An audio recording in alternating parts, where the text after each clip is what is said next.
Russian President Putin's stone-cold nuclear warning to Ukraine and the West.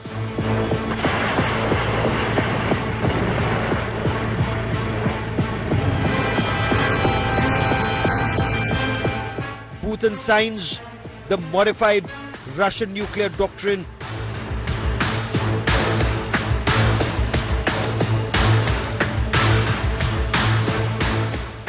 Ukraine and NATO put on notice by Russia.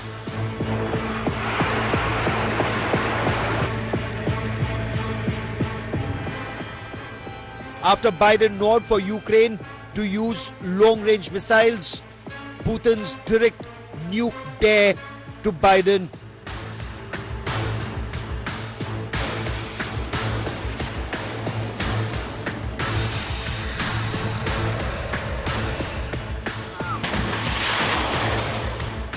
Is the world staring at a nuclear escalation? That's our top focus on India First. The new Russian doctrine very clearly states any attack by a non-nuclear power supported by a nuclear power would be considered a joint attack, and that any attack by one member of a military bloc would be considered an attack by the entire alliance. This is Russian President Vladimir Putin's stone-cold warning to the Ukraine and to the North Atlantic Treaty Organization members in writing, barely 48 hours after reports emerged that the outgoing US President Joe Biden had given a nod for Ukraine to use longer-range missiles to target deeper inside Russia. Incidentally, reports just emerging from Moscow indicate that Ukraine has fired the US-made Atacam missiles or the longer-range missiles. And the big question we're asking here on India Today, has President Biden crossed President Putin's red lines? I get you details. I'm Gaurav Sawant as always. Let's get started with the headlines. Cash for votes scandal rocks Maharashtra hours before polling. BJP leader booked 9 lakh rupees cash fees so far. Vinod Tavade claims conspiracy. Rahul Gandhi hurls the safe jibe at Prime Minister Narendra Modi.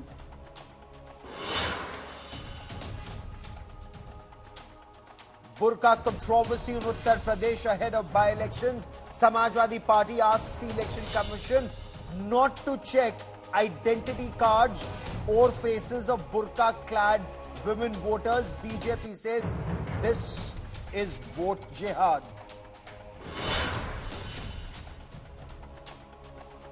Air emergency in the national capital. Air quality levels hit 500 across the national capital. Aam Aadmi Party seeks centre's intervention for cloud seeding.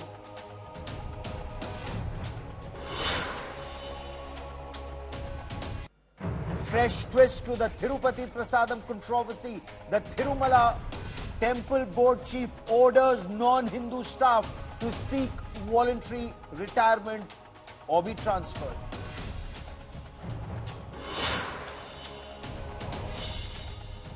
Another thaw in India-China ties.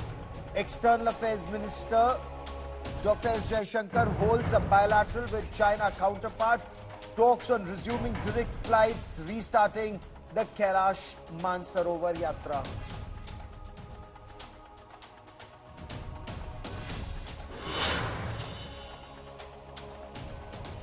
Is there now clear and present danger of the Russia-Ukraine conflict escalating into the Third World War? Barely 48 hours after reports from US indicated that President Joe Biden had given the nod for Ukraine to use the longer-range US tactical missiles deeper inside Russia, President Putin has signed a decree lowering the threshold, authorizing the use of nuclear weapons in the conflict to target either Ukraine or nuclear weapon states supporting it. Many are asking, is this an empty threat? Can the world afford to treat this as an empty threat, or is the world on the threshold of a significant escalation of the Russia-Ukraine conflict amidst reports that are just emerging from Russia that the US-made tactical missiles have been used by Ukraine?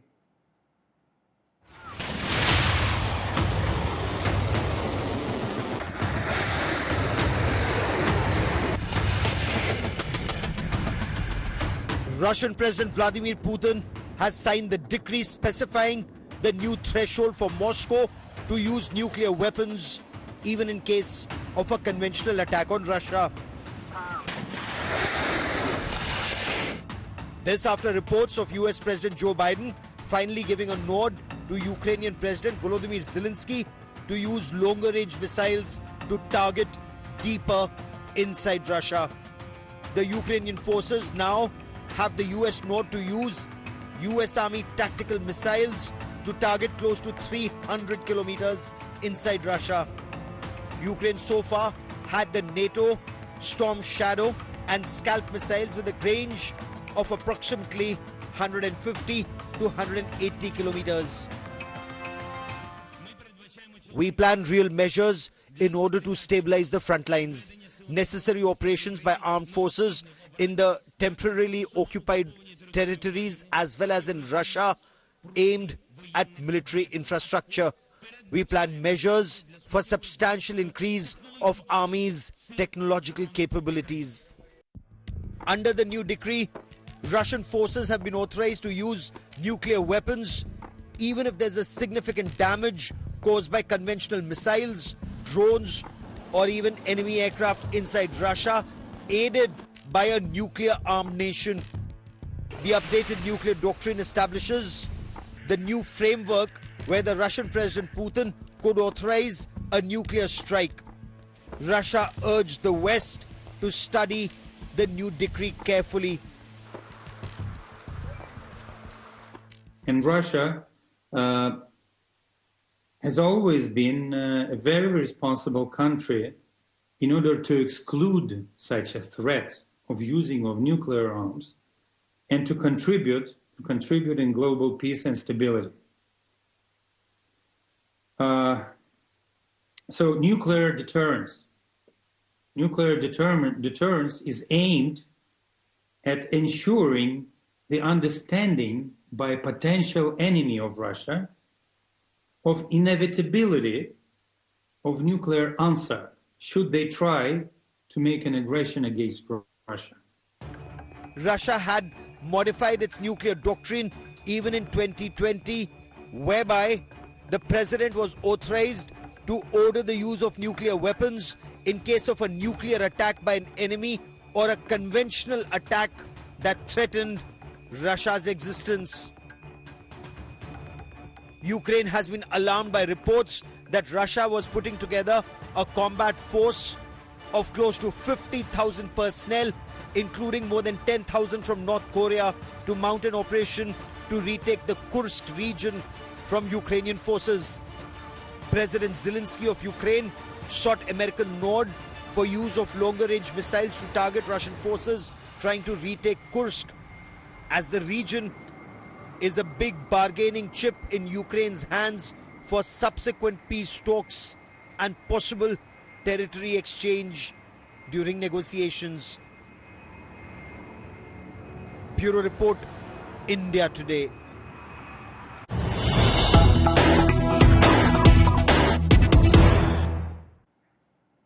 And news coming in, there are reports of massive escalation in the Russia-Ukraine conflict. Ukraine has targeted a major Russian ammunition depot in the Bryansk region. Ukraine, according to reports that are just emerging, has fired 6 US-made ATACMS, or these long-range tactical missiles, inside Russia. Russia, according to reports that are just emerging, Russia is saying 5 US-made missiles have been intercepted and destroyed mid-air.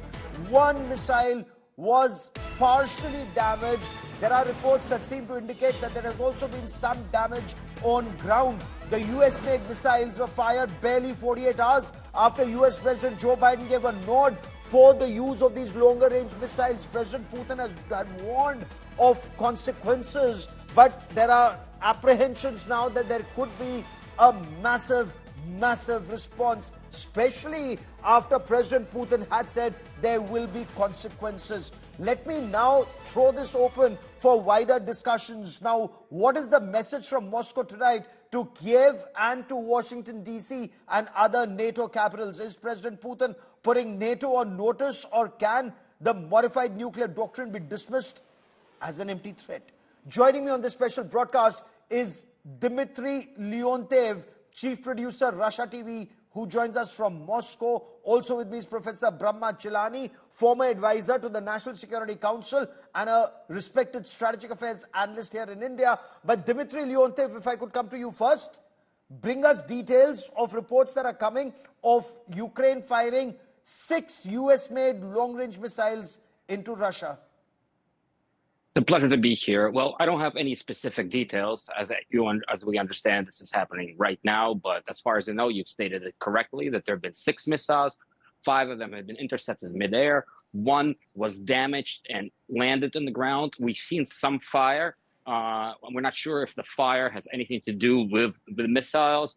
But what I know from the Ministry of Defense, they said there has been no casualties. And so thankfully, this attack has not resulted in anything significant, which of course doesn't mean that there won't be other ones, and we seem to believe that there will be, and this is partially why we made sure, our government made sure for the United States in particular, to understand that our military doctrine is changed. Our military doctrine right now is going to be alongside and similar to the military doctrine that the United States adopted, which is a first strike military doctrine, which is meaning that you don't need to attack Russia with nuclear weapons in order for Russia to use nuclear weapons. This is the doctrine which the United States had for decades. Russia did not have it. Soviet Union did not have it.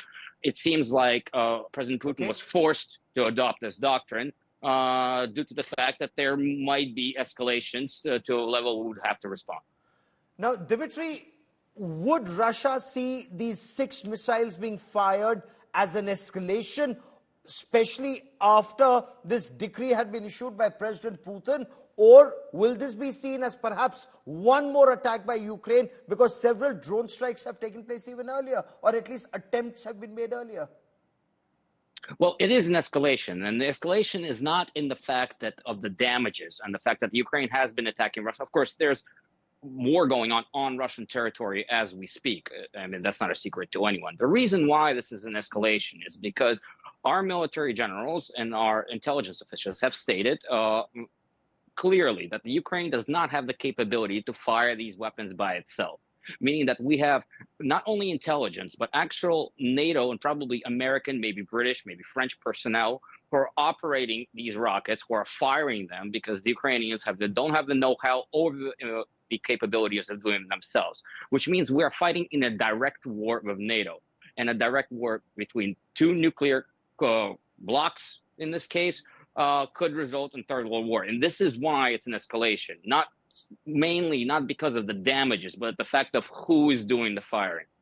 Okay. Professor Chilani, is that also your appreciation? Because Russia very clearly says Ukraine does not have either the technical expertise, the know-how, or the codes to fire an ATACMS or these long-range tactical missiles. It would require US personnel or NATO personnel to do so. The fact that within 48 hours of US President's nod, these missiles have been fired. 1, is this an escalation? 2, are we at the threshold of what many argue could well be the Third World War? It's an escalation, but I'm not sure whether we are on the brink of a Third World War. The reason why it's an escalation is because these types of missiles, whether they're supplied by the US, Britain, or France to Ukraine, these missiles depend on US navigational data and satellite reconnaissance capability for targeting, in effect, giving NATO control over targeting. So this is the reason why Putin thinks that firing such missiles deep into Russia means that NATO is directly involved in the war. So it's a serious escalation in that sense, and that also explains the strong reaction from Moscow. The reason why the West has been emboldened to do this is that they have kept pushing the envelope. Yes. They have crossed each and every red line that Putin drew. They thought he was bluffing. They still think that he's bluffing. But can the West now dismissed the revised Russian nuclear doctrine as more bluff.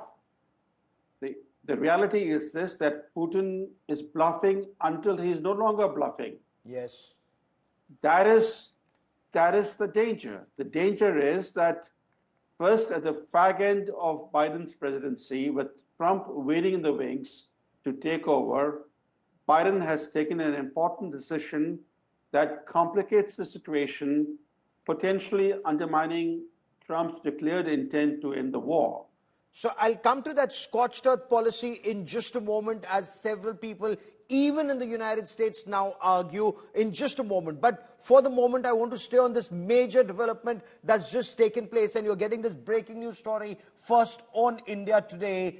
Ukraine has fired 6 long-range US-made tactical missiles deep inside Russia. Dimitri, can you give us details of what was at the Bryansk region ammunition center, if that was the target? Any details of the damage on ground? What was Russia's reaction tactically to this move?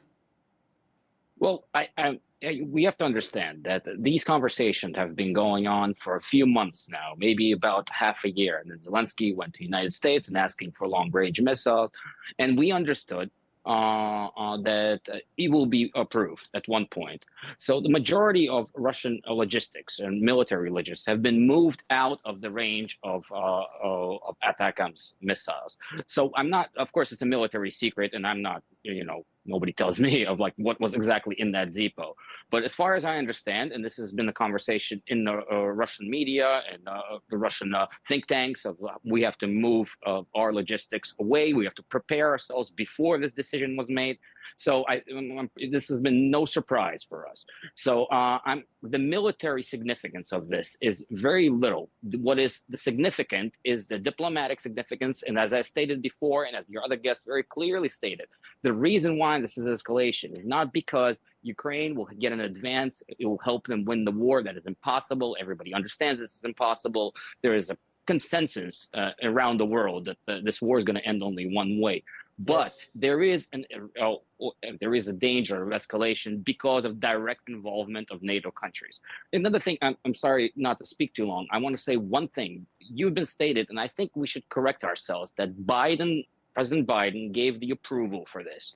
We have received no indication that President Biden gave this approval. The State Department has not stated, not Blinken, not Sullivan, not President Biden. President Biden, the only time he was asked about this was somewhere in the jungle in the Amazon, and we're not sure if he's even aware of what's going on.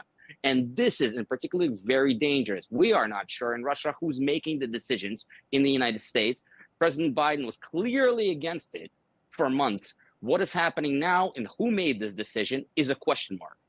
It's interesting you should point that out, because Professor Chilani, some time back, President Biden was quoted as saying his entire effort is to prevent a third world war. But something like this, and the question that, Dmitry Leontev raises from Moscow is, who is taking decisions in the United States of America? Is it, as perhaps President Trump has also asked in the past, is it President Biden, or is it the deep state of the United States of America, or the arms industry there, Professor Chilani?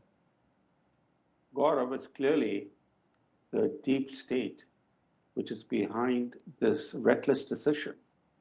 Look at the irony of it. The Democratic Party elites forced Biden out of his re-election campaign because of his cognitive decline. But now they're cheering Biden for deciding to escalate the war in Ukraine. How can a lame duck president whose cognitive decline has become increasingly apparent make key decisions about war and peace as he heads for the exit?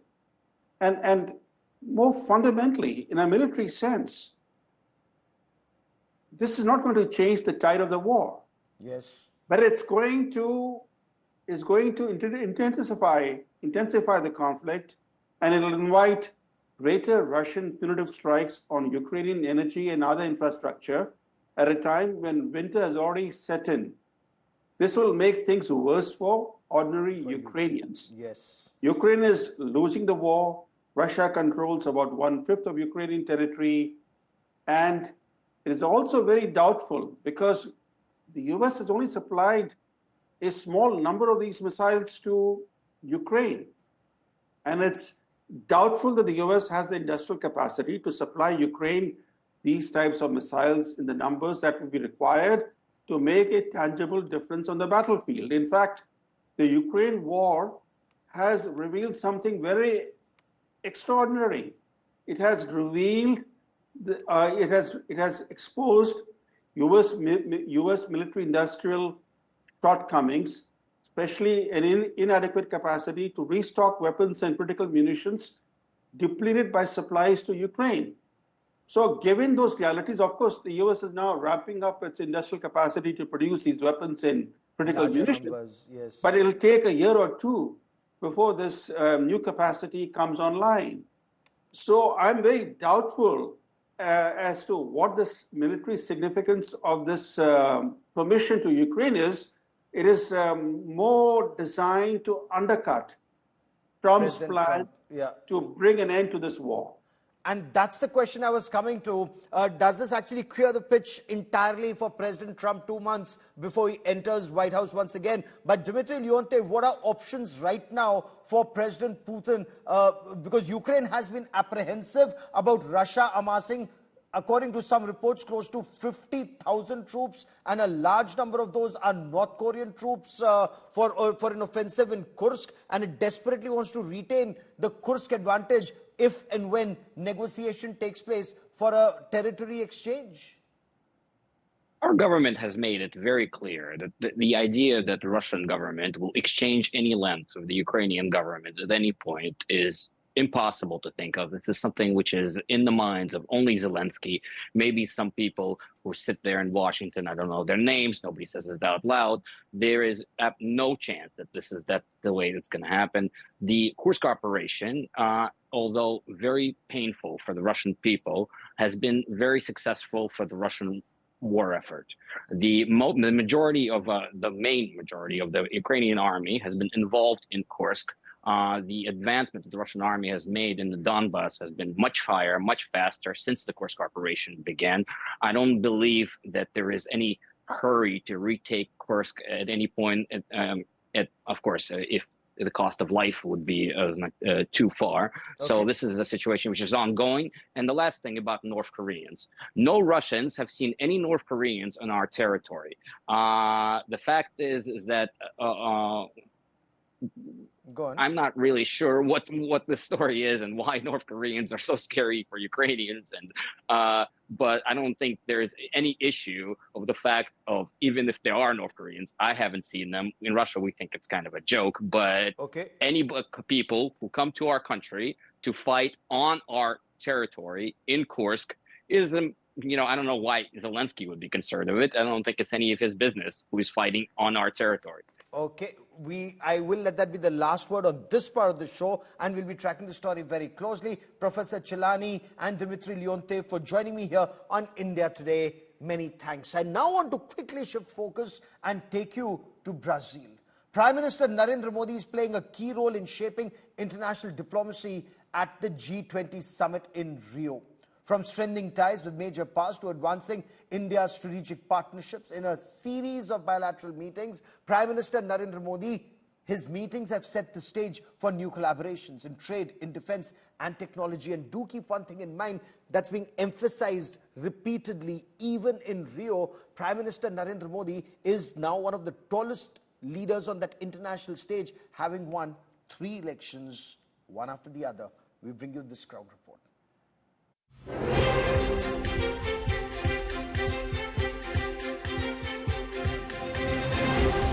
World leaders gathered in Rio de Janeiro for the G20 Summit. And India is playing an influential force in shaping global trade, investment and supply chains.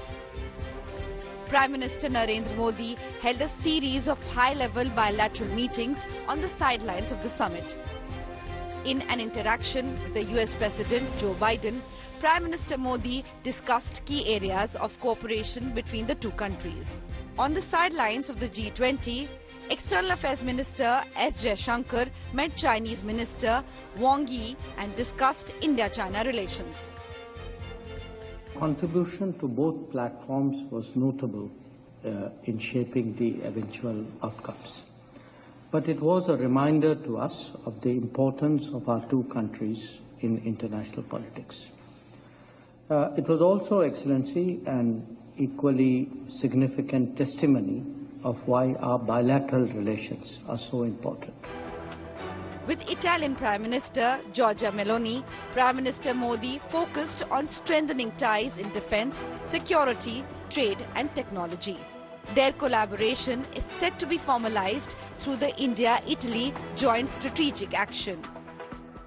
Prime Minister Modi also met with French President Emmanuel Macron, where they reviewed progress on initiatives launched during Macron's January visit to India. Modi also congratulated Macron for France's successful hosting of the Olympic Games and Paralympics this year. Key discussions also took place between Prime Minister Modi and UK Prime Minister Keir Starmer. The two leaders highlighted the significance of the comprehensive strategic partnership between the two nations. Prime Minister had brief interactions with leaders such as Indonesian President Prabowo Subianto, South Korean President Yoon Suk Yeol and Spanish Prime Minister Pedro Sanchez. At the G20 Summit, Prime Minister Modi's diplomatic engagements set the stage for stronger international partnership across multiple sectors, with discussions that are likely to have a lasting impact on the global stage.